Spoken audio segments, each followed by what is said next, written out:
प्रश्न हमारे बीच नहीं आ रहे थे। महाराज जी, पहला प्रश्न सुमन जैन संघाई सेन गांव से जानना चाह रही हैं कि हम टीवी पर सुबह जिन अभिषेक देखते हैं उस समय हम बगैर स्नान के ही जिन अभिषेक देखते हैं, ऐसा करने से क्या कोई दोष लगता है? कृपया मेरी शंका का समाधान करें। देखिए, महादोष लगता है। जो लोग भगवान के अभिषेक के पूर्व स्नान नहीं करते वो महाअभागे हैं। भगवान के अभिषेक के काल के पूर्व ही आपको बिस्तर छोड़ देना चाहिए और स्नान ध्यान आदि से निर्वृत्त हो जाना चाहिए। भगवान का अभिषेक करने का सौभाग्य उन्हीं को मिलता है जो शुद्ध होते हैं, पवित्र वस्त्रों से युक्त होते हैं। आपका ये पुण्य क्षीण पुण्य है कि भगवान का साक्षात अभिषेक देखने का सौभाग्य नहीं मिल रहा है। और यदि आप टीवी पर भी देखते हैं तो कम से कम अपनी भाव दशा को अच्छी बनाइए और नहा धो करके देखिए, ताकि आपको पूर्ण आनंद हो और उसकी अनुमोदना का लाभ मिले। अभिषेक की जब हम सामान्य क्रिया बिना स्नान किए नहीं देखते हैं तो फिर इस तरह के कार्यक्रमों में भी उसमें अपनी सहभागिता नहीं होनी चाहिए। इसलिए कल से अभिषेक देखना बंद करने की जगह बिस्तर थोड़ा जल्दी से सुरक्षित दूरी बना लीजिए। हालांकि हमारी कोशिश होनी चाहिए कि हम जैन चर्या और जैन क्रिया को ठीक ढंग से लोगों को समझा सके, और यदि हमने युक्तिपूर्ण तरीके से लोगों को समझाया तो लोगों की अवधारणा में बहुत बड़ा परिवर्तन आएगा। एक महिला एडवोकेट ने मुझसे एक बार बहुत अच्छी बात कही। कहा, महाराज जी, मुझे मेरे कुछ वकील मित्रों ने एक बार दिगंबर मुद्रा को लेकर उपहास भरी दृष्टि से कुछ बातें कही और कहा कि ये चीज़ें ठीक नहीं हैं, ये हमारी मर्यादा के विरुद्ध है, सभ्यता के विरुद्ध है। तो मैंने उनसे अत्यंत विनम्रता से कहा कि भाई साहब, धर्म के स्वरूप को जाने बिना इस तरह की टीका टिप्पणी करना ठीक नहीं, और किसी की श्रद्धा पर आघात पहुंचाना तो और भी उचित बात नहीं। धार्मिक मामलों को धार्मिक मामले की तरह ही देखिए। यदि आप इस तरह की टीका टिप्पणी करेंगे तो धर्म की क्रिया भी नहीं कर पाएंगे। आप अगर देखते हैं तो मैं किसी की आस्था पर आघात पहुंचाना नहीं चाहती, लेकिन आप ये बताइए, जब योनि पूजा की हमारे यहाँ परंपरा है, लिंग पूजा योनि पूजा की परंपरा है, वहाँ आपको अश्लीलता क्यों नहीं दिखती? बोला, हमारी श्रद्धा का विषय है। तो ये दिगंबर मुद्रा भी हमारी श्रद्धा का विषय है, इसमें अश्लीलता क्यों देखते हो? लोगों को बात समझ में आ गई। उन्होंने कहा कि आप एक काम करो, मेरे साथ चलो और मैं आपको अपने जैन मुनि से मिलवाती हूँ। उसके बाद आप मुझसे बताना कि आप किसी नग्न व्यक्ति से मिलकर आए हो या किसी साधु से। निश्चयतः आपकी धारणा पलट जाएगी। वो अपने 4 मित्रों को लेकर के मेरे पास आई, और मेरे पास आने के बाद जब वो लोग बैठे, बातचीत की, चर्चा की, तो उन्होंने कहा, महाराज, हमारी अवधारणा ही बदल गई। हमारा बहुत बड़ा ज्ञान था, हम इस विषय में नहीं जानते थे। आप जैसे महापुरुषों से ही इस धरती का संतुलन बना हुआ है। तो ये टिप्पणी भी व्यक्ति की हो सकती है यदि हम उन्हें ठीक ढंग से समझाएं तो, पर समझाना उन्हीं को चाहिए जो समझना चाहे। बहुत। और रेणु जैन महाराज जी आगरा से कह रही हैं कि शुभ राग किन किन तत्वों में गर्भित होता है, ये पूछना चाह रही हैं। देखिए, शुभ राग का मतलब है देवगुरु धर्म के निमित्त जो हमारा राग अर्पित होता है, शुभ राग के अंतर्गत आता है। भूखे प्यासे व्यक्तियों की सेवा, दीन दुखी जीवों की सेवा करना, दया करुणा का पालन करना, व्रत तप संयम आदि की आराधना करना, देव शास्त्र गुरु की पूजा भक्ति करना, ये सब शुभ राग के अंतर्गत आता है। आंसू जैन देवली से महाराज जी पूछ रही हैं कि कोई व्यक्ति जब दूर रहता है तो उसकी अच्छाइयाँ दिखती है, और जब पास रहता है तो उसकी गलत आदतों से परेशान हो जाते हैं और वह इंसान बुरा लगने लगता है। ऐसा क्यों होता है? क्या यह मानवीय स्वभाव है? और ऐसी परिस्थिति में स्वयं के परिणामों को कैसे संयमित किया जाए, साथ ही उस व्यक्ति के साथ कैसा व्यवहार किया जाए कि वह अपने अवगुणों को समझकर अपनी गलत आदतों को छोड़ सके? बिल्कुल सही बात है। मनुष्य की कुछ ऐसी वृत्ति है कि उसे दूर के ढोल सुहावने लगते हैं। पास की जो चीज़ें वो अच्छी नहीं लगती, दूर जाने के बाद व्यक्ति और वस्तु का महत्व समझ में आता है। आप एक उदाहरण के लिए देखिए कि 32 दांत जब आपके सामने होते हैं तो एक बार भी जीभ नहीं जाती, और जिस दिन एक दांत बाहर चले जाए 24 घंटे जीभ वहीं चले जाती है। किसी भी व्यक्ति का वास्तविक मूल्यांकन हम तब तक नहीं करते जब तक वो हमारे पास होता है। जब वो हमसे दूर चला जाता है तब उसकी कमी का हमें एहसास होता है, और वो हमें हमारी स्मृति पटल पर बार बार उभरता है, हमें हमारी याद का विषय बनता है। आपने कहा कि दूर जाने पर व्यक्ति की अच्छाइयाँ याद आती है और पास आने पर उसकी बुराइयाँ दिखने लगती है। ये बिल्कुल स्वाभाविक बात है। हमारी कोशिश होनी चाहिए कि हम व्यक्ति की अच्छाई को देखें। अच्छाई और बुराई हर मनुष्य के भीतर है, लेकिन ये बिल्कुल सच्चाई है। किसी गुलाब के बगीचे में आप जाओ तो दूर से फूल का सौंदर्य और उसकी सुगंध दिखेगी, लेकिन जब उस फूल के पास पहुंचोगे तो कांटे भी दिखेंगे और नीचे झड़े हुए पत्तों की गंदगी भी दिखेगी। पास आने पर सब कुछ दिखती है। इसलिए हम पास आने के बाद भी कांटों और पत्तों से अपना ध्यान हटाएं, फूल की सुंदरता और उसकी सुगंध में अपने मन को रमाएं, तब हमारा जीवन धन्य होगा। महाराज जी, वीरेंद्र जी जैन धनबाद से अपना हृदय आपके श्री चरणों में, आपके चरण अपने हृदय में स्थापित करते हुए, नमस्ते करते हुए पूछ रहे हैं कि तीर्थंकर भगवान और मुनि महाराज भी मोक्ष जाते हैं और इनमें क्या अंतर है? भैया सब मोक्ष जाते हैं, तीर्थंकर भगवान मोक्ष जाते हैं, वो धर्म तीर्थ का प्रवर्तन करके जाते हैं। और सामान्य मुनि महाराज जो होते हैं वो केवल ज्ञान पा करके सीधे मोक्ष जाते हैं। सामान्य केवली और तीर्थंकर में कुल इतना अंतर है कि जो चतुर्विध संघ और द्वादशांग रूप तीर्थ की स्थापना करे हुए तीर्थंकर हैं, और जो इनका नहीं करते वो तीर्थंकर नहीं होते। महाराज जी, कल्पना जी छाबड़ा नलवाड़ी से अपने भाई के लिए पूछ रही हैं कि मेरा भाई अपनी देह का दान एक मेडिकल कॉलेज को करना चाह रहा है, जिसके लिए उसने विधिवत कार्रवाई संपन्न की है, लेकिन पारिवारिक सदस्य इस बात पर अपनी आपत्ति ले रहे हैं कि देह का अग्नि संस्कार नहीं होता है तो आत्मा का कल्याण भी नहीं होता। तो ऐसी स्थिति में मेरे भाई को क्या करना चाहिए? वो संकल्प गुरुदेव वो संकल्प भी ले चुका है, अपने वचन से पीछे नहीं हटना चाहता, परिवार भी नाराज ना हो, ऐसा कोई उपाय देखिए, बताइए। हमारे यहाँ दान आदि की जो बात की गई वो जीते जी के दान की बात है, मरने के बाद के दान की कोई बात नहीं है। आप अपना जो है वो दान करें, शरीर आपका नहीं है तो शरीर के दान करने का कोई पुण्य पाप आपके साथ जुड़ा हुआ नहीं है। लेकिन ये बात सही है कि शरीर की मृत्यु के उपरांत, व्यक्ति की मृत्यु के बाद शरीर का तो संस्कार होना, उसे राख में परिवर्तित होना है।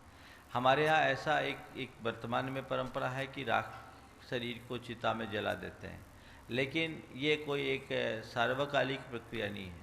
हमारे भगवती आराधना में ऐसा लिखा है कि मुनि महाराज की अगर जंगल में समाधि हो तो मुनि महाराज उनका कहाँ दाह संस्कार करेंगे? वो तो एक हिंसा की क्रिया होगी। तो क्या करें, उस शव को जंगल में छोड़ दो, फिर देखो किस दिशा में कौन जानवर उनको कितनी दूरी तक घसीट के ले गया है, और उसके आधार पर, या किस जानवर ने कहाँ पंजा मारा है, इसके आधार पर उस व्यक्ति की भावी गति का भी निर्धारण होता है। तो मृत्युपरांत यदि व्यक्ति के शरीर का कोई उपयोग किया जाता है तो उसकी आत्मा के साथ शांति और अशांति का कोई संबंध नहीं है। वो तो विनष्ट होने वाली चीज़ ही है। आप उसे जलाकर राख कर रहे हैं, और यदि किसी व्यक्ति का अंग शरीर के काम में आ रहा है तो उसे हम किसी दृष्टि से गलत नहीं कह सकते। हालांकि ये दान नहीं है, ये किसी चीज़ का सही उपयोग है। किसी चीज़ को कबाड़ खाने में भेज दें और किसी चीज़ की डेंटिंग पेंटिंग करके आप वापस यूज कर लें, ये व्यक्ति की समझदारी पर निर्भर करती है। इसलिए यदि ये भ्रम है कि ऐसा करने से आत्मा का उद्धार नहीं होगा तो ये नितांत भ्रम है। जैन शास्त्र न इसका विधान करते हैं न निषेध करते हैं।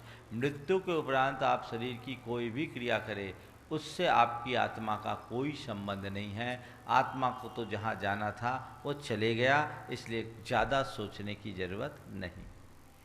महाराज जी, सरिता जी काला आगरा से पूछ रही हैं कि ऐसी कौन सी चीज़ है जो कभी किसी को देनी नहीं चाहिए, और ऐसी कौन सी चीज़ है जो कभी किसी से लेनी नहीं चाहिए? देखिए, बहुत अच्छी बात पूछी है कि ऐसी कौन सी चीज़ है जो किसी को देनी नहीं चाहिए और ऐसी कौन सी चीज़ है जो किसी से लेनी नहीं चाहिए। मैं कहूँगा धोखा ज़िंदगी में किसी को देनी नहीं चाहिए। ज़िंदगी में कभी किसी को धोखा देना नहीं चाहिए, और जीवन में कभी किसी से कोई भरोसा लेना नहीं चाहिए, कोई प्रलोभन लेना नहीं चाहिए। सुमन जी जबलपुर महाराज जी पूछ रही हैं कि जो बोलते मीठा है पर मन मेला है, उनसे कैसे बचें? बिल्कुल ऐसे लोगों के प्रति सावधान रहें और एक सुरक्षित दूरी बना करके चलें। वो जैसा बोलते हैं आप भी उनसे वैसा ही बोल करके काम कर ले, पर भरोसा मत करें। एक बार ऐसा हुआ, एक कवि किसी सेठ के दरबार में पहुंचा और कहा मैं आपको कुछ कविता सुनाना चाहता हूँ। बोले सुना दो, बहुत अच्छी बात है। अब वो सेठ ने कविता सुनाई, कवि ने कविता सुनाई, 5-10 कविताएं सुनाई। सेठ को बहुत अच्छी लगी और खूब रस लिया। कविता सुना देने के बाद, काव्य पाठ पूरा होने के बाद कवि ने चाहा कि कुछ हमको दे दो। सेठ ने कहा अभी नहीं, फिर देखेंगे, क्या कविता तुमने सुनाई। वो चला गया। 3 दिन तक लटका दिया, 3 दिन तक लगातार कभी उसके पास आया और कुछ हमको पेमेंट दो, कुछ हमको पेमेंट दो। चौथे दिन सेठ ने बोला किस बात का पेमेंट? बोले हमने आपको कविता सुनाई, कुछ तो पेमेंट दो। बोले क्या बात है भैया, आपने मुझे मीठी मीठी बातें सुनाकर खुश किया, मैंने आपको मीठी मीठी बातें सुना करके खुश कर दिया, हिसाब बराबर। महाराज जी आयुष जैन बरोद से पूछ रहे हैं कि लोग कहते हैं कि सोते हुए दक्षिण दिशा में पैर नहीं करते और लोग उत्तर दिशा में कर लेते हैं दक्षिण दिशा में पैर करने से बचने के लिए, जबकि अगर जैन धर्म के हिसाब से देखें तो सुमेरु पर्वत और कैलाश पर्वत जैसे जिन दर्शन उत्तर में ही होते हैं। तो इस बारे में देखिए, मार्गदर्शन पाँव दीजिए। रखने की एक हमारी वैज्ञानिक प्रक्रिया है। हमारे शरीर में जैसे इस पूरी की पूरी पृथ्वी पर उत्तरी और दक्षिणी ध्रुव है, नॉर्थ पोल और साउथ पोल है, वैसे हमारे शरीर के नॉर्थ पोल और साउथ पोल है। सिर हमारा नॉर्थ पोल है और पाँव हमारा साउथ पोल है। अगर नॉर्थ में आपने सिर रखा तो नॉर्थ और नॉर्थ टकराने से विकर्षण होगा, आपकी नींद अच्छी नहीं आएगी। और साउथ में सिर रखा तो नॉर्थ और साउथ में अट्रैक्शन होगा तो नींद अच्छी आएगी। इसलिए दक्षिण सिर और उत्तर पैर करके सोना चाहिए। हाँ, मृत्यु का क्षण जब नज़दीक हो उस घड़ी में भगवती आराधना में ऐसा कहा है कि मृत्यु जब व्यक्ति की सांसें उल्टी चलने लगे उस घड़ी में व्यक्ति के पैर को दक्षिण कर ले, सिर को उत्तर कर ले, ताकि प्राणों को निकलने में झटके न लगे, आसानी हो। इसलिए जो व्यवस्था उसी के अनुरूप करना चाहिए।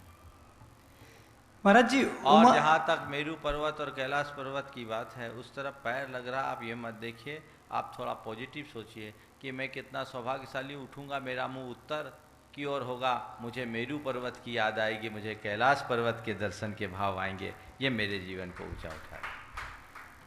महाराज जी उमा जी जैन जयपुर पूछना चाहती हैं कि घर में 90 वर्ष की सास को भूखा रखकर उनको घर से बाहर निकालने वाली औरत महाराज जी का चौका लगाती हो तो क्या उनसे आहार लेने वाली मुनिराज की तपस्या में भी वृद्धि होती है? ऐसी औरत का परिवार और समाज क्या करे जिसने सभी मर्यादा तोड़ दी हो, ये कहकर कि उसे किसी से डर नहीं लगता? देखिए, आप लोग आहार देते हैं, कहते हैं मन शुद्धि, वचन शुद्धि, काय शुद्धि, आहार जल शुद्ध है। जो व्यक्ति घर में अपने ही माँ बाप और अपने ही घर के बुजुर्ग जन जो पूरी तरह आप पर आश्रित है, उनकी उपेक्षा करके इस तरह का कृत्य करते हैं, उनका मन वचन कुछ भी शुद्ध नहीं। और जिनका मन वचन शुद्ध नहीं, वो मूल में ही भूल है, वे पाप के भागी होंगे, पुण्य के भागी नहीं होंगे। मैं तो कहता हूँ धर्म करो, पर इस तरीके से धर्म मत करो कि तुम्हारी घर की व्यवस्थाएं गड़बड़ हो जाए।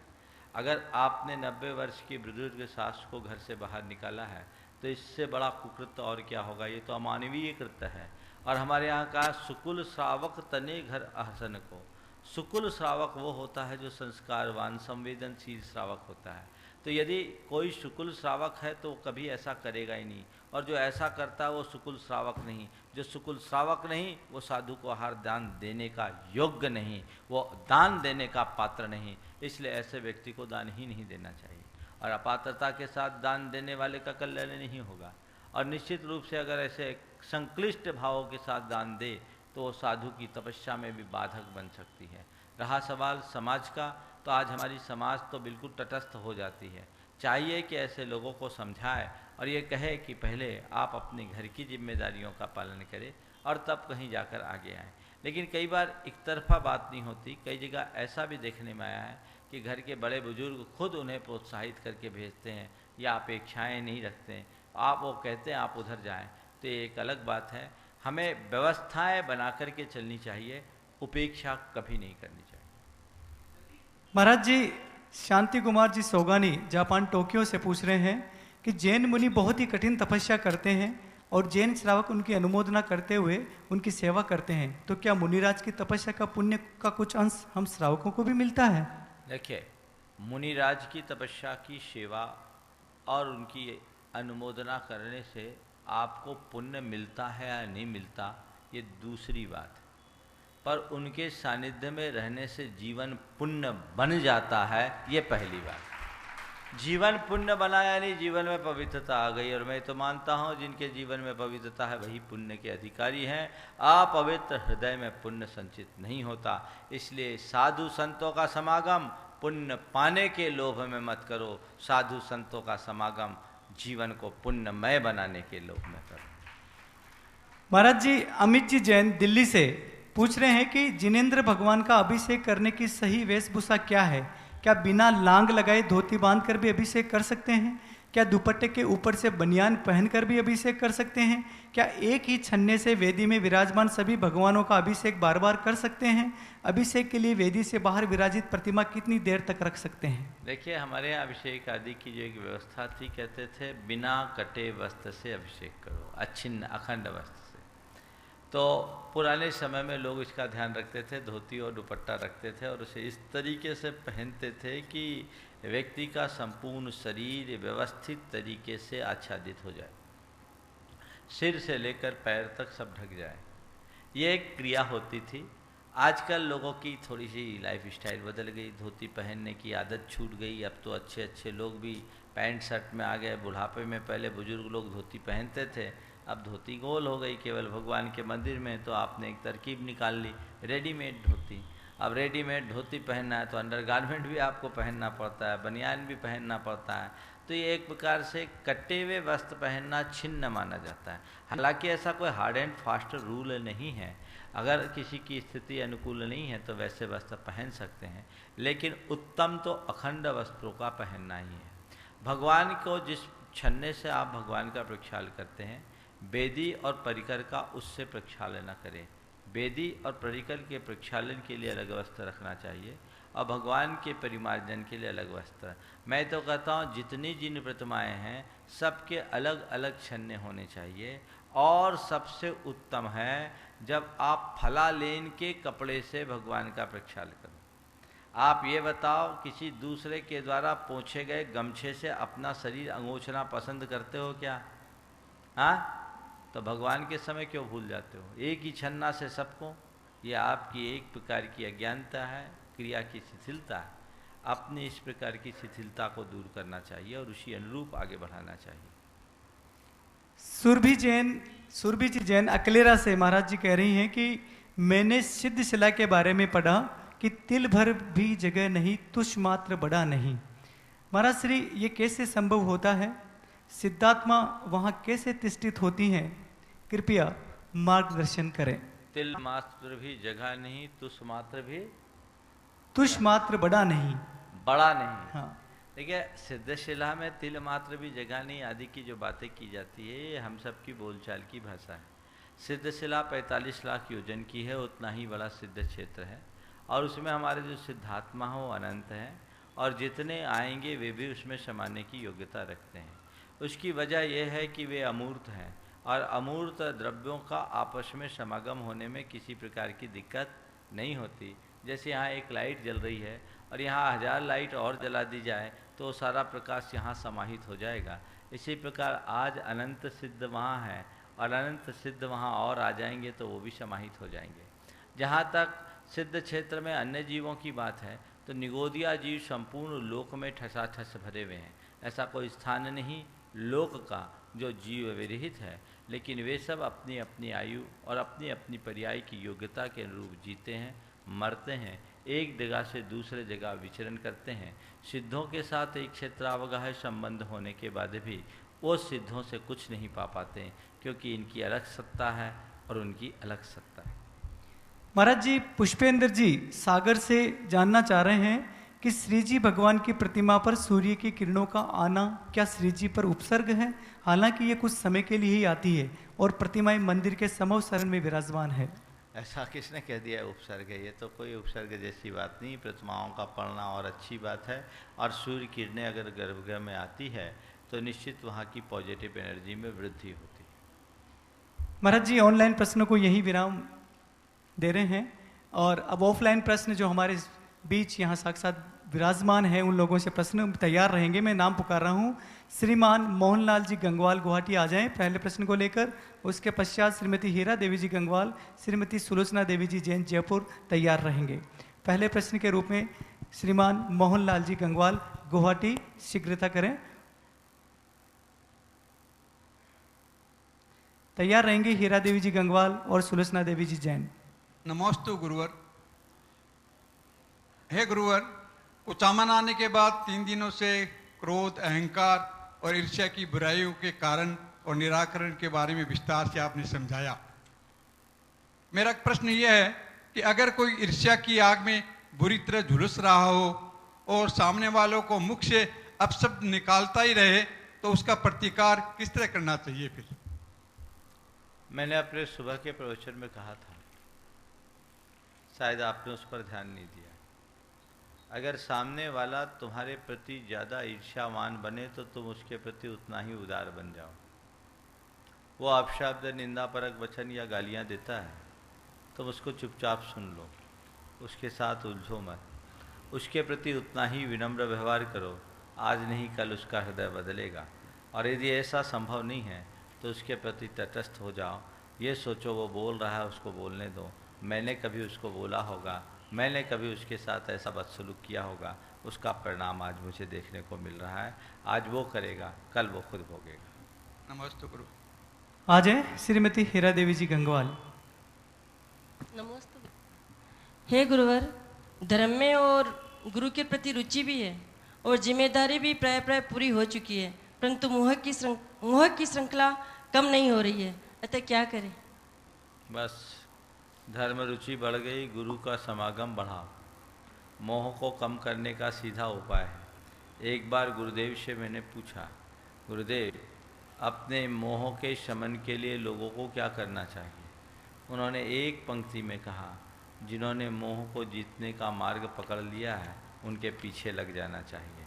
खरबूजा खरबूजे को देखकर रंग बदलता है। मोह है ऐसी चीज़ जो सब कुछ होने के बाद भी व्यक्ति को छूटने नहीं देता, तो उसके लिए अपना वातावरण बनाना पड़ेगा। त्यागी के साथ रहोगे, त्याग के भाव जगेंगे, और रागी के साथ जुड़ोगे, राग के भाव जगेंगे। इसलिए इन बातों का ध्यान रखते हुए अपने जीवन को वैराग्यमय रास्ते पर लगाने का प्रयास करना चाहिए। नमस्ते गुरु। आ जाए श्रीमती सुलोचना देवी जैन जयपुर, और अगले प्रश्न के रूप में श्रीमती सीमा जी पाटनी किशनगढ़ तैयार रहें। नमस्ते महाराज। महाराज श्री, 2 प्रकार के ब्रह्मचर्य का मानव जीवन के लिए क्या महत्व है? 2 प्रकार के ब्रह्मचर्य से आपका क्या है? मुनि का और गृहस्थ का, या द्रव्य ब्रह्मचर्य और भाव ब्रह्मचर्य? द्रव्य ब्रह्मचर्य और भाव ब्रह्मचर्य। देखो, ब्रह्मचर्य सभी हमारी साधना का आधार है। ब्रह्मचर्य के आधार पर ही व्यक्ति अपने जीवन का उत्थान करता है। जो ब्रह्मचर्य का पालन करता है वो अपनी ऊर्जा का सही उपयोग कर पाता है। तो अपनी चेतना को आगे बढ़ाने के लिए ब्रह्मचर्य को जरूर अपनाना चाहिए। बिना ब्रह्मचर्य के साधना की पूर्णता नहीं होती। आ जाए श्रीमती सीमा जी पाटनी किशनगढ़ तैयार रहेंगी। अनुषा जैन कुचामन और श्रीमती कल्पना जी बच कुचामन। नमोस्तु गुरुवर। मेरा प्रश्न ये है कि क्षयोपशम क्या है और ये कैसे बढ़ता है? क्षयोपशम का मतलब है, शास्त्रीय भाषा में कहेंगे क्षय और उपशम, और बोलचाल की भाषा में कहेंगे अपनी योग्यता का विकास। खासकर ज्ञान के क्षेत्र में मैं कहूँगा, किसी के ज्ञान में बहुत प्रखरता होती है और किसी के ज्ञान में मंदता होती है। तो ये प्रखरता और मंदता हर व्यक्ति के क्षयोपशम की तरतमता का द्योतक है। जिसका क्षयोपशम जितना प्रबल होता है उसका ज्ञान उतना प्रखर होगा, और जिसका क्षयोपशम कमज़ोर होता है उसका ज्ञान उतना मंद होता है। आपने पूछा क्षयोपशम को कैसे बढ़ाएं। मैंने बहुत साधारण शब्दों में कहा है। जो शास्त्र की गहराई में इस बात को जानना चाहते हैं वो इस प्रश्न को उस रूप में न लें, और शास्त्रीय परिभाषा भी मैं नहीं बता रहा हूँ। मैंने बोल चाल की भाषा में जो क्षयोपशम को हमारी अपनी योग्यता बताई है वो बिल्कुल आगम के अनुरूप है, क्योंकि क्षयोपशम लब्धि एक प्रकार की योग्यता की उपलब्धि के रूप में ही है। तो हम जानने की शक्ति हमारी योग्यता पर निर्भर करेगी, और वो योग्यता हमारे क्षयोपशम से प्रकट होती है। तो ये क्षयोपशम को बढ़ाने का एक सबसे अच्छा रास्ता है मंद कषाय भाव रखना और संयम को प्राप्त करना। नमोस्तु गुरु। आ जाए अनुषा जैन कुचामन तैयार रहेंगे। श्रीमती कल्पना जी बच कुचामन, श्रीमती बीना जी गंगवाल कुचामन। नमस्ते महाराज श्री, मेरा नाम अनुषा जैन है। मेरा प्रश्न ये है कि जैन मत के अनुसार सूर्योदय से पूर्व अभिषेक व सूर्यास्त के पश्चात पूजा करना क्या उचित है? यदि नहीं तो रात्रि के समय सूर्यास्त के पश्चात शादी के फेरों में पूजा कैसे कर सकते हैं? यही तो हम लोग बोलते हैं, ये करना नहीं चाहिए। ये गलत प्रक्रिया है, गलत परंपरा है, और मूलभूत मांगलिक संस्कार जो लोग गलत तरीके से करते हैं जीवन पर्यंत उसका फल तो भोगना ही पड़ता है। यंत्र की साक्षी में पूजा करना एक प्रकार से जिनवानी और यंत्रराज की असाधना करना है। तो ये असाधना व्यक्ति के लिए पाप का हेतु बनता है, इसलिए ऐसी क्रियाओं को रोकना चाहिए। नमोस्तु महाराज। आ जाएं श्रीमती कल्पना जी, बस तैयार रहेंगे श्रीमती बीना जी गंगवाल, श्रीमती राज जैन कुचामन। नमोस्तु महाराज, मैं कल्पना भट्ट कुचामन सिटी से। मेरी शंका ये है कि कोई भी श्रावक 5 या 10 उपवास करके तपस्या करता है और उसके उपलक्ष्य में समाज का खाना करता है, तो वे क्या पाप, वह पुण्य बंधे या कोई दिखावा? पहली बात तो ये बताओ मुझे, सामने वाला उपवास करे और गांव को जिमाए, ये कहाँ का धर्म? कायदा तो ये होना चाहिए कि अगर किसी ने उपवास किया तो गांव भर के लोग उसको बाद में जिमाए कि क्या तुमने एक बढ़िया काम किया, 10 दिन का उपवास किया, आज हम तुमको जिमाए। यह कुप्रथा और इस पर अंकुश लगना चाहिए। इसका ये दुष्परिणाम है कि बहुत सारे लोग जिनकी हस्ती थोड़ी कमजोर होती है, चाह करके भी उपवास नहीं कर पाते। सामाजिक स्तर पर इसे प्रतिबंधित करना चाहिए। और मैं आप सबसे कहता हूं, अगर कभी व्रत उपवास करो तो ये तय करो कि व्रत उपवास करने के बाद ना हम कोई को भोज देंगे, ना पंगत देंगे, और ना किसी से कोई गिफ्ट लेंगे, ना किसी को गिफ्ट देंगे। हम व्रत उपवास अपने आत्मा की शुद्धि के लिए करते हैं, न कि लेन देन के लिए। यदि लेन देन के लिए आप करोगे तो वो आपका लंघन होगा, उपवास नहीं। इससे उपवास का फल भी प्रभावित होता है। मैंने देखा कई जगह ऐसा भी देखा कि 10 तो उपवास किया और 6वें 7वें दिन से प्लानिंग चल रही है कि पंगत में क्या क्या खिलाना है, गोट में क्या खिलाना है। खुद भूखे और लोगों के लिए सोच रहे हैं, ये उचित कतई नहीं है और इस तरह की क्रियाओं से बचना चाहिए। मैं तो जहाँ भी रहता हूँ चातुर्मासों में ही प्राय ये सब कार्यक्रम होते हैं। मैं अपने स्तर पर अपनी उपस्थिति में कहीं नहीं होने देता। कई जगह एक अच्छी परंपरा विकसित हुई है कि समाज के लोग सामूहिक रूप से सबकी पालना करते हैं और समाज का सामाजिक गोट होता है, यही प्रक्रिया करनी चाहिए। यदि आपके कुचामन में भी ऐसी परंपरा की शुरुआत होगी तो ये धर्म प्रभावना की एक मिसाल बनेगी, ऐसा प्रयास करना चाहिए। और मैं चाहूँगा कि कुछ युवक इसमें आगे आए और ये तय करें कि अगले साल इस वर्ष के पर्यूषण में जितने लोग भी उपवास करेंगे, हम लोग सामूहिक सामाजिक चंदा करके सामूहिक गोट रखेंगे, सब लोग उसमें जिमेंगे, जिसमें उपवास के परिवार के लोग भी होंगे।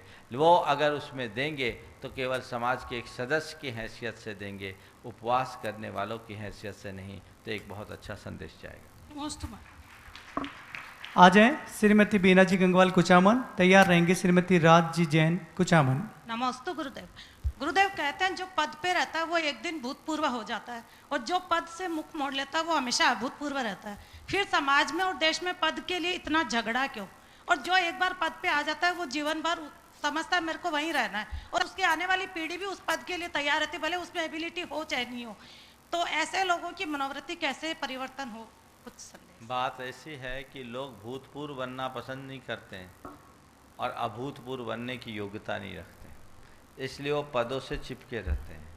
एक नेता के बारे में मैंने सुना कि वो कुर्सी पर बैठे बैठे भाषण देता था, खड़े होकर नहीं देता था। उससे पूछा गया कि आप बैठ के भाषण क्यों देते हो, खड़े होकर क्यों नहीं देते? बोला इसलिए कि कहीं मैं खड़ा हूँ और कोई दूसरा मेरी कुर्सी पर बैठ ना जाए, इसलिए मैं बैठे बैठे भाषण देता हूँ। पद लोलुपता मनुष्य की एक बहुत बड़ी दुर्बलता है। सच्चे अर्थों में देखा जाए तो जिस व्यक्ति में योग्यता हो, समाज के लोग उसे खुद निवेदन करके पद पर बैठाते थे। समय बदला, पहले लोग निवेदन पूर्वक बैठाते थे, अब प्रयत्न पूर्वक उठाना पड़ता है, उल्टा सिस्टम हो गया। तो ये सब जगह की स्थितियां हैं। पद लोलुपता आज बहुत तेज़ी से बढ़ रही है और पद को सोशल स्टेटस का एक सिंबल मान लिया गया है। तो लोग सोचते हैं मैं अगर समाज के किसी खास पद पर हूँ, जिम्मेदार पद पर हूँ, तो इससे मेरी सामाजिक छवि बनती है और लोग उसे समाज में भुनाने का प्रयास भी करते हैं। तो ये भी पदों के प्रति बढ़ते हुए झुकाव का कारण है। पहले लोग सामाजिक कार्यों की जिम्मेदारी धर्म की भावना से करते थे, सेवा भावना से किया अपनाया करते थे, लेकिन आजकल उसे सत्ता का अधिष्ठान बना दिया गया है, जो व्यक्ति के स्टेटस का आधार बन जाने के कारण लोगों का उस तरफ झुकाव होता है। तो हम चाहेंगे, सभी लोगों से मैं यही कहना चाहूँगा, जीवन में कभी भी कोई पद मिले तो उसे तभी स्वीकारो जब तुम उसके काबिल हो, और यदि स्वीकार किया है तो उस पद के अनुरूप कार्य करो, और जब तक कार्य करने की अनुकूलता हो कार्य करते जाओ। जिस समय ऐसा लगे कि मैं इस जिम्मेदारी को ठीक ढंग से संभाल नहीं पा रहा हूँ, किसी दूसरे को जिम्मेदारी दे दो, या तुम्हारे बीच तुमसे सक्षम कोई दूसरा आदमी उभरता हुआ दिखे, उदारता पूर्वक उसे संभाल दो कि भैया तुम संभालो, मैं बहुत संभाल चुका, अब मैं अपने आप को संभालूंगा, तो समाज में एक स्वस्थ परिपाटी की शुरुआत होगी। नमस्ते। आ जाएं श्रीमती राज जी जैन कुचामन, और तैयार रहेंगे श्रीमान संजय जी जैन नमोकार कुचामन सिटी। नमस्ते महाराज जी। महाराज जी, कल आपने बताया था वसुदेव कुटुंबकम की भावना भानी चाहिए, पूरे विश्व को अपना परिवार समझना चाहिए, और परस्परो ग्रह जीवानाम, जीव एक दूसरे का परस्पर उपकार करते हैं। आपने एक बात पहले कहा था कि जब अपना शरीर ही अपना नहीं है तो दूसरा अपना कैसे हो सकता है। ये दोनों अपोजिट सब्जेक्ट है, हम किसे एक्सेप्ट करें और किसे रिजेक्ट करें। किसी को रिजेक्ट करने की जरूरत नहीं है, दोनों को एक्सेप्ट करने की जरूरत है, अलग अलग संदर्भ में। देखो, जब अपने भीतर डूबो तो समझ लो मैं अकेला हूं, और जब बाहर निकलो तो समझो सब मेरे। मनुष्य को प्रवृत्ति में एक दूसरे का साथ देना चाहिए और निवृत्ति में अपने भीतर झांकना चाहिए। वस्तुतः जो अपनी आत्मा को ठीक ढंग से समझता है वही दुनिया में अपने व्यवहार को ठीक कर सकता है। ये जो बात कही गई कि सर्वभूतों में एक आत्मा, अपनी जैसी आत्मा की भावना भाव, सर्वभूतात्म भावना को भाव, उसका तात्पर्य यह है कि जैसे मेरी आत्मा है वैसे अन्य प्राणियों की भी आत्मा है। तो जब मैं अपने अलावा अन्य प्राणियों की तरफ दृष्टि रखूं तो उनके प्रति मेरे मन में कोई भेदभाव ना हो, उनके प्रति समान भाव हो, और उनके प्रति जब राग और मोह जगने लगे, अपने भीतर झांकूं, कहूँ मैं अकेला हूँ, मैं पर से कोई अपेक्षा न रखूं, तो जीवन में आनंद आएगा। निर्वृत्ति में अपने आप को अकेला महसूस करो और प्रवृत्ति में सबको साथ लेकर के चलने की कोशिश करो। नमस्ते। आ जाएं संजय जी जैन नमोकार कुचामन सिटी, और तैयार रहेंगे श्रीमान मक्खन जी काला कोलकाता, श्रीमती अलका जी झांझरी कुचामन। नमस्ते महाराज जी। महाराज जी, जो अपना सबसे निकटतम व्यक्ति है जिसे अपन बहुत पसंद करते हैं, वो अपने को बार बार धोखा देता है। इस कारण परिवार में भी कुछ कमियां हो जाती है, नुकसान होने का डर रहता है। तो क्या उस व्यक्ति को अपन को साथ रखना चाहिए या उसके छोड़कर परिवार का साथ देना चाहिए? उस व्यक्ति के साथ अपने को रहना चाहिए या परिवार के साथ रहना चाहिए? हमने तो एक नीति सुनी है कि सांप को दूध नहीं पिलाना चाहिए, और सांप को दूध पिलाए, आस्तीन का सांप को अगर दूध पिलाओगे तो कब तुम्हें डंस मार जाए को पता नहीं।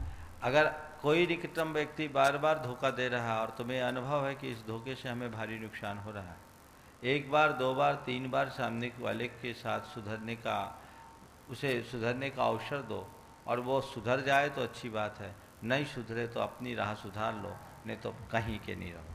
नमस्ते महाराज। मक्खन जी काला कोलकाता, और श्रीमती अलका जी झांझरी कुचामन सिटी। चलो आओ जल्दी, और नाम बोलो एक। तैयार रहेंगी सलोनी जी झांझरी कुचामन, प्रदीप जी पहाड़िया कुचामन सिटी। नमस्ते गुरुवर। नमस्ते गुरुवर। प्रायः कहा जाता है कि संतान में माता और पिता दोनों के गुण पाए जाते हैं और दोनों के ही संस्कार पाए जाते हैं। जब संतान कोई अच्छा काम करती है तो उसका सारा श्रेय पिता को दिया जाता है, और जब वही संतान कोई गलत काम करती है तो उसको ये कहा जाता है कि माँ ने कैसे संस्कार दिए हैं। तो महाराज श्री के उचित है कि सारे गलत कामों के लिए माता को दोष देना? देखिए, निश्चित ये प्रश्न हर उस माँ का प्रश्न है जब जिसे कभी ऐसी स्थिति से दो चार होना पड़ा, पर मैं इसमें कुछ गलत नहीं समझता। गलत किस लिए नहीं समझता? क्योंकि संतान के भविष्य के निर्माण में माँ की भूमिका 70% होती है, बाप की भूमिका 30%। क्योंकि माँ 9 महीने तो बच्चे को अपने पेट में रखती है, फिर बड़े होने के बाद बच्चे का माँ से बहुत नज़दीकी का संबंध होता है। तो मेरी राय में तो यह है कि संतान के निर्माण में पिता तो केवल बीज बोता है, उसे खाद पानी देना, उसका पालन पोषण करना सब माँ का काम होता है। तो माँ एक कुशल शिल्पी की तरह होती है, और कोई कुशल शिल्पी कोई अच्छे कार्य को करे, एक किसी मूर्ति को गढ़े, तो लोक में उसकी प्रशंसा होती है। और शिल्पी अगर मूर्ति बनाता है तो उस मूर्ति के साथ साथ जिस प्रतिष्ठान में मूर्ति रखी जाती है उस प्रतिष्ठान को उसका क्रेडिट मिलता है। लेकिन अगर किसी शिल्पी के द्वारा मूर्ति गढ़ी जाए और उसमें कोई कमी रह जाए तो लोग उस शिल्पी से ही पूछते, भैया तुमसे ऐसी कमी कैसे रह गई? तुम तो असाधारण शिल्पी, तुम्हारे हाथ से गढ़ी गई प्रतिमाएं एक से एक, पर ये तुम कहाँ चूक गए? तुम्हारी एक ऐसी कमी रह गई। इसलिए शिल्पी का दोष है। तो मैं यही कहूँगा कि जिस माँ को अपने बच्चे के भविष्य को गढ़ने की पूरी जिम्मेदारी थी और उसने पूरा किया भी, कहीं चूक हो गई और संतान इधर उधर भटक गई तो माँ ने कैसे संस्कार दिए थे, ये सुनकर के माताएं आहत न हों, अपितु अपने आप को और सावधान करें ताकि बच्चे के भावी जीवन को सुधारने में वह और सक्रिय और सक्षम बन सके। जहाँ तक पिता और माँ का सवाल है, ऐसे है तो अपनी जगह दोनों ही महत्वपूर्ण, पर हर माँ को समझना चाहिए भारत में माँ को जो स्थान दिया गया वो पिता को नहीं दिया गया। भले बच्चे की पहचान बाप से होती है, लेकिन जब भी नाम लिया जाता है माता पिता कहा जाता है, पिता माता नहीं कहा जाता, माँ बाप कहा जाता है, बाप माँ नहीं कहा जाता, सीता राम कहा जाता है, राम सीता नहीं कहा जाता, राधे श्याम कहा जाता है, श्याम राधा नहीं कहा जा सकता।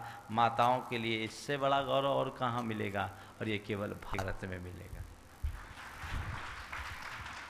आ जाएं सलोनी जी झांझरी कुचामन सिटी, और तैयार रहेंगे प्रदीप जी पहाड़िया कुचामन सिटी। नमस्ते महाराज, मैं सलोनी जैन कुचामन सिटी से। मेरा प्रश्न ये है कि दुनिया में कहा जाता है सबसे बड़ी विद्या होती है, लेकिन फिर भी लोग बाग सरस्वती माता से ज़्यादा लक्ष्मी माता को क्यों पूछते हैं? इसलिए क्योंकि लोग विद्या की बात करते जरूर हैं, पर लोगों को आज विद्या से ज़्यादा धन से प्रेम हो गया। एक बात बताऊं, सरस्वती का वाहन हंस है और धन की देवी लक्ष्मी को माना गया। लक्ष्मी का वाहन क्या है? लक्ष्मी का वाहन मालूम क्या है? उल्लू। कभी सोचा कि सरस्वती को हंस पर बिठाया गया और लक्ष्मी को उल्लू पर? ये एक प्रतीक है। इसका मतलब हंस के ऊपर सरस्वती बैठती है, यानी हंस यानी विवेक। जो विवेक संपन्न होता है वो विद्या या सरस्वती को अपने सिर पर बिठाता है। और उल्लू यानी एक उल्लू ऐसा प्राणी जिसको दिन के उजाले में भी कुछ नहीं दिखता। जिसे दिन के उजाले में भी कुछ ना दिखे वो उल्लू यानी अविवेकी। संसार में उल्लुओं की भरमार है, इसलिए अपने सिर पर धन को बिठाए रखता है। जो ज्ञान को अपने सिर पर रखे वो विवेकी, और जो धन को अपने सिर पर रखे वो सब उल्लू। बहुत बढ़िया। सलोनी झांझरी कुचामन के बाद में प्रदीप जी पहाड़िया कुचामन सिटी। तैयार रहेंगी श्रीमती ज्योति जी जैन शाहपुरा भीलवाड़ा। नमस्ते महाराज जी। महाराज जी, जैन धर्म के जितने भी धर्मायतन है, चाहे समय शिखर जी हो, पावापुर जी हो, अंतरिक्ष पारसनाथ जी हो, इन पे जो कोर्ट केसेस चल रहे हैं, ये इनकी निर्माण की त्रुटि के कारण है या जिन बिंब पे कोई त्रुटि रहती है तब ये केसेस चलते हैं? मतलब भगवान के अनुयायियों की त्रुटि के कारण है। निर्माण और अन्य चीज़ों की बात क्या कहें। हमारी ये समाज का दुर्भाग्य है, आज के लोगों की सोच बिगड़ी हुई है। आपस में जहाँ हमें प्रेम से मिल करके रहना चाहिए, वहाँ अपने अहम की पुष्टि के लिए लोग लड़ रहे हैं। मैं तो भावना भाता हूँ कि समाज में जहाँ भी आपसी इस तरह के विवाद हैं, आपस में मिल बैठ करके उनका हल निकालें। आज का समय आपस में झगड़ने का नहीं है, मिलजुल करके कुछ अच्छा करने का है। नहीं महाराज जी, वास्तु के दोष के कारण से भी ये कोर्ट केसेस वगैरह लगते हैं, ये क्या सही है? ये सारे क्षेत्र तो हमारे अनादि से चले आ रहे हैं। समेत शिखर अनादिकालीन क्षेत्र है और कोर्ट केस तो 100-125 वर्ष पहले से है, तो उससे पहले वास्तु दोष नहीं था क्या? आगे चलिए।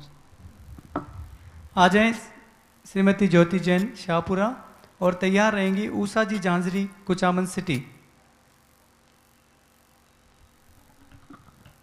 नमस्ते गुरुदेव, मैं ज्योति जैन शाहपुरा भीलवाड़ा से। मेरा प्रश्न है, क्या महाराज जी भरत और बाहुबली के समान राम, सुग्रीव, हनुमान को माना जाता है, और यदि हाँ तो फिर हमारे मंदिरों में उनकी प्राण प्रतिष्ठाएं क्यों नहीं की जाती है? देखिए, भरत और बाहुबली ऐसे तो हमारे मूल आराध्य 24 तीर्थंकर हैं और हम 24 तीर्थंकरों की आराधना करते हैं और नमो सिद्धानम कह करके, नमो अरिहंतानम कह करके हम सभी अरहंत और सिद्धों की वंदना करते हैं। पर प्रतिमा हम किनकी विराजे? प्रतिमा के लिए कोई सीमा होती है। यदि हम ऐसे विराजे तो अनंत सिद्ध अनंतों की मूर्तियाँ बनाएंगे, हम भटक जाएंगे। हमारे यहाँ हमारे आचार्यों ने एक विशेष दृष्टि रखी कि बहुदेवतावाद के बढ़ते हुए प्रभाव से समाज को बचाने के लिए ये सुनिश्चित किया कि हमारे मूल आराध्य 24 तीर्थंकर और 24 तीर्थंकरों को मूल आराध्य के रूप में मानने के कारण ही जैन समाज एक परंपरा से बंधी रही। यदि हमारे आराध्य अनक हो जाते तो लोग आज भगवानों के नाम पर बढ़ जाते, जैसा कि कुछ परंपराओं में देखने को मिलता है। तो ये हमारे मूल आराध्य 24 ही हैं। अब रहा भरत और बाहुबली का।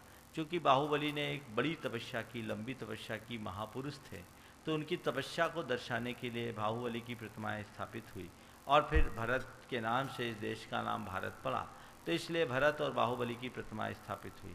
हालांकि प्राचीन काल में भरत और बाहुबली की इतनी तादाद में प्रतिमाएं स्थापित नहीं हुई। भरत की प्रतिमाएं तो बहुत कम मिलती है, बाहुबली की प्राचीन प्रतिमाएं मिलती हैं। गोमटेश बाहुबली को 1000 वर्ष से अधिक हो गए, वो वहाँ विराजमान है। उससे पहले मध्य प्रदेश के बिलहरी में 8वीं शताब्दी के बाहुबली भगवान की 2 प्रतिमाएं 3.5-3 फीट की हैं। बोहरीबंद में भी उसी काल की एक प्रतिमा है। तो ये कुछ ही प्रतिमा देश में प्राचीन रूप में बाहुबली की प्रतिमा के रूप में प्रतिष्ठापित थी। फिर दक्षिण भारत में कुछ प्रतिमाएं प्रतिष्ठित हुई। इन दिनों बाहुबली भगवान का प्रचार प्रसार ज़्यादा हुआ, तो उत्तर भारत में भी 20वीं शताब्दी के अंत से 20वीं शताब्दी के प्रारंभ से उत्तर भारत में बाहुबली की प्रतिमाओं की प्रतिष्ठा का चलन बढ़ा। भरत चक्रवर्ती की भी प्रतिमा त्रिमूर्ति के रूप में भरत, बाहुबली, आदिनाथ, चूँकि आदिनाथ के दोनों पुत्र थे भरत और बाहुबली, और दोनों ने अपनी अपनी जगह कीर्तिमान स्थापित किया। भरत प्रथम चक्रवर्ती होने का श्रेय पाए और बाहुबली चक्रवर्ती को हराने के बाद भी सब कुछ छोड़े, कामदेव हुए। 1 वर्ष तक एक स्थान पर खड़े होकर उन्होंने उपवास पूर्वक तपस्या की, तो बाहुबली की भी स्थापना होने लगी। भरत की प्राचीन प्रतिमाओं में मैंने शिरोंजी में एक प्रतिमा देखी है। एक ही फलक पर भरत और बाहुबली दोनों की प्रतिमा का अंकन है, जो लगभग 9वीं शताब्दी की है, और वो प्रतिमा थोड़ी सी खंडित भी है, लेकिन इससे प्राचीन प्रतिमा भरत की देखने को नहीं मिली और बहुत कम प्रतिमा वर्तमान में ज़्यादा प्रचार हो गया। गोमटेश बाहुबली के कारण बाहुबली से लोगों ने ज़्यादा प्रेरणा पाई और बाहुबली भगवान की प्रतिष्ठा हो गई, तो ये चलन में आ गया। अब ऐसे कहे राम, सुग्रीव, हनुमान आदि की भी प्रतिष्ठाएं हम लोग करने लगे। करने को कर सकते हैं, लेकिन फिर वही संकट आ जाएगा कि इनको पूजें। हमारे यहाँ मांगी तुंगी में इनकी प्रतिमाएं स्थापित हैं, तो जहाँ जिसकी आवश्यकता प्रसंग है वहाँ अगर स्थापित कर दे तो ठीक है, और यदि ऐसा नहीं करें तो हम भटक जाएंगे। इसलिए मैं तो सभी से कहूँगा, हमारे मूल आराध्य 24 तीर्थंकर हैं, हम मूल रूप से 24 तीर्थंकरों की ही आराधना करें, ताकि हमारे आने वाली पीढ़ियाँ भटके नहीं। इसीलिए किसी भी वेदी में मूल नायक के रूप में तीर्थंकर को छोड़कर अन्यों की स्थापना नहीं की जाती। कई जगह जहाँ बाहुबली को स्थापित कर दिया गया, वहाँ भरत, बाहुबली, आदिनाथ करके त्रिमूर्ति स्थापित करना पड़ा, क्योंकि वेदी के नायक, मंदिर के नायक तीर्थंकर होते हैं, सामान्य जिन बिंब नहीं। नमस्ते गुरु। आ जाए श्रीमती उषा जी झांझरी, कुचामन सिटी। महाराज श्री के चरणों में कोटि कोटि नमन। महाराज श्री पूजा में विसर्जन पाठ पूजा के बाद विसर्जन पाठ बोलते हैं, उसमें हम पुण्यार्घ्य चढ़ाते हैं, तो उस पुण्यार्घ्य में धारा भी छोड़ते हैं, तो वो धारा जल की होनी चाहिए या चंदन की, या अथवा दोनों? सबसे पहले बोलो, धारा की विधि कहाँ बताई गई? कहीं आगम में धारा छोड़ने की बात नहीं की गई। आप पुण्यार्घ्य विधान, आप जहाँ ठोने में धारा छोड़ते हैं, धारा छोड़ने का कोई शास्त्रीय विधान नहीं। ठोने में स्वस्तिक बनाने का विधान है, जो पूजा की प्रतिज्ञा के संकल्प का प्रतीक है, और आपकी पूजा पूर्ण हो गई, आपने क्षमापना किया, आपका विसर्जन हो गया, तो धारा में पानी छोड़ने की कोई आवश्यकता नहीं है। छोड़ें, ये केवल क्रिया है। नमस्ते महाराज। महाराज जी, ऑनलाइन प्रश्न काफ़ी हैं, तो मैं 1-2 प्रश्न और उनके ऑनलाइन ले रहा हूँ। भावना जी पहाड़िया किशनगढ़ से पूछ रही हैं कि निस्वार्थ भाव से दान देने के कारण मनुष्य भोग भूमि में उत्पन्न होता है, जहाँ पर भोग की प्रचुरता होती है, तो क्या भोग भूमि के मनुष्य धर्म ध्यान नहीं करते? भोग भूमि के मनुष्य भी धर्म ध्यान करते हैं, धर्म ध्यान के फलस्वरूप भोग भूमि में जाते हैं। भोग भूमि में सम्यक दर्शन का भी निमित्त होता है। और भोग भूमि में जो सम्यक दृष्टि जीव होते हैं वो नियमतः स्वधर्म ऐसान स्वर्ग में ही उत्पन्न होते हैं। तो उन्होंने त्याग नहीं किया, दान किया, इसलिए भोग भूमि में गए। त्याग किया होता तो सीधे स्वर्ग भूमि में जाते और वापस यहाँ से च्युत होकर मनुष्य बन करके मोक्ष मार्ग को प्रशस्त करते। दान के प्रताप स्वरूप वो भोग भूमि में जाते हैं और भोग भूमि से स्वर्ग में जाकर के वापस यहाँ आकर के भवांतर में मुक्त होने की योग्यता भी अपने भीतर प्रकट कर सकते हैं। पवन जी जैन भरूच से जानना चाह रहे हैं कि एनर्जी जीव है या अजीव? अगर अजीव है तो क्या धर्म और अधर्म काइनेटिक और पोटेंशियल एनर्जी ही है? अगर नहीं तो द्रव्य में एनर्जी का क्या स्थान है? देखिए, एनर्जी को जीव नहीं माना जाएगा। एनर्जी पूरी तरह अजीव है। ये ऊर्जा है जो पौद्गलिक है। एक समय तक मास, मैटर और एनर्जी को अलग अलग माना जाता था। एडिंगटन ने अपने रिसर्चों के आधार पर यह सुनिश्चित कर दिया कि मैटर और एनर्जी एक ही वस्तु के दो नाम हैं। जैन धर्म में एनर्जी को पुद्गल कहा गया है और ये पुद्गल है, वो जीव नहीं है। हाँ, जीव के फोर्स से वो उत्पन्न हो सकती है, लेकिन वह पूरी तरह पौद्गलिक है, भौतिक है, उसे जैविक नहीं माना जा सकता। हर्षा जी जैन बीकानेर से पूछ रही हैं कि छोटी छोटी बातों पर मायूस होना और छोटी छोटी बात पर खुश होना, वह किसी के दुख को देखकर स्वयं दुखी हो जाना किस कर्म के उदय से होता है और हर स्थिति में संभाव रखने के लिए क्या करना चाहिए? जिनके मोहनी कर्म का तीव्रोदय होता है उनकी ऐसी स्थिति होती है। लोक भाषा में हम कहेंगे कि जो ज़्यादा संवेदनशील या सेंसिटिव नेचर के होते हैं वे लोग ऐसा करते हैं, या जिनके अंदर जहाँ ज़्यादा भावुकता होती, सेंटिमेंटल ज़्यादा होते हैं, वे लोग ऐसा करते हैं कि छोटी छोटी बातों से प्रभावित हो जाते हैं। और ऐसे लोग प्रायः खुद से परेशान होते हैं। उन्हें छोटी छोटी बात पिंच कर जाती है, और जब बातें पिंच कर जाती है तो वो बातों को पकड़ लेते हैं और उनका मन अशांत हो जाता है। तो मैं आपसे कहूँगा कि अपने आप को ऐसी बातों में उलझाने की कोशिश न करें। छोटी छोटी बातों को धीरे धीरे नज़रअंदाज करें। आपने पूछा है कि ऐसी स्थिति में अपने संभाव को बढ़ाने के लिए हम क्या करें। आप अपने जीवन में आने वाली छोटी छोटी बातों से प्रभावित होकर की गई प्रतिक्रियाओं की समय समय पर समीक्षा करें और अपने मन को कहें, काश मैंने उस समय ऐसी प्रतिक्रिया नहीं की होती तो मेरा मन कितना अच्छा होता, मैं बेवजह अपने परिणामों को खराब कर लिया। तो अगर ऐसी आप प्रतिक्रियाओं को समीक्षा करना शुरू करेंगे तो आपके भीतर एक नया संकल्प जगेगा और आप तय करें, अब कभी ऐसी स्थिति आएगी तो मैं ऐसा नहीं करूँगा। और जब भी आपके मुख से ऐसी प्रतिक्रियाएं हो, आप तुरंत 9 बार नमोकार मंत्र पढ़ करके संभालें और भगवान से हमेशा एक ही प्रार्थना करें, हे भगवान, मैं प्रतिक्रियाओं से बचूं, प्रतिक्रियाओं से प्रभावित ना हूं और प्रतिक्रियाएं कम से कम करूं। बार बार ऐसी भावना और चिंतन के बदौलत मनुष्य अपने भीतर काफ़ी कुछ परिवर्तन ला सकता है। महाराज जी, शोभा जी सेठी पांडिचेरी से कह रही हैं, पूछ रही हैं कि महाराज जी, एकता जब मिट्टी ने की तब ईंट बनी, जब ईंट ने की तब दीवार बनी, जब दीवार ने की तो घर बना। जब ये बेजान चीज़ें एक हो सकती है तो हम इंसान एक क्यों नहीं हो सकते? बहुत अच्छा प्रश्न किया है। हम तो कहते हैं बेजान चीज़ों से इंसानों को सीख लेनी चाहिए। जो एक होते हैं वो मजबूत होते हैं, उनका जीवन बनता है। बहुत अच्छी बात कही, ईंटों से दीवार बनी और दीवारों से घर बना, ये हमें सोचना है। तो जब मनुष्य इस वास्तविकता को समझता है, एकता के मूल को आत्मसात करता है तो आगे बढ़ता है। वस्तुतः मनुष्य को एक कोण नहीं होने देता उसके भीतर की बुद्धि। बुद्धि मनुष्य को भटकाती है, बुद्धि मनुष्य को भड़काती है। आपने देखा होगा जितने बुद्धिजीवी होते हैं वे एक नहीं होते, और जो लोग एक होते हैं बड़ी सहजता से एक हो जाते हैं। तो ये बढ़ता हुआ शुष्क बुद्धिवाद हमारे समाज को भटका रहा है। हम ऐसे भटकन से अपने आप को बचाएं और बुद्धि का उतना ही प्रयोग करें, उतना ही इस्तेमाल करें जितना कि उसकी आवश्यकता है। ज़रूरत से ज़्यादा बुद्धि का प्रयोग करोगे कहीं के नहीं रहोगे। हम इन जड़ चीज़ों से सीख लें और एक बने, नेक बने के संदेश को अपने जीवन में आत्मसात करें। हम कभी किसी के बीच फूट डालने की कोशिश न करें। मतभेद हो, मनभेद न हो। हम कैंची बनने का काम न करें, जहाँ तक बने सुई बनने की कोशिश करें। सुई सीने का काम करती है और कैंची काटने का काम करती है। काटने में जीवन की उपलब्धि नहीं और सीने से बढ़ कर के और कोई उपलब्धि नहीं। इसलिए अपने समय, शक्ति और संसाधन का सदुपयोग करें और सही दिशा में आगे बढ़ें। इसी शुभ भाव के साथ आज के इस शंका समाधान के सत्र को परम पूज्य गुरुदेव के चरणों में नमन अर्पित करते हुए यहीं पर विराम देता हूँ। बोलिए परम पूज्य आचार्य गुरुवर श्री विद्यासागर जी महाराज की जय।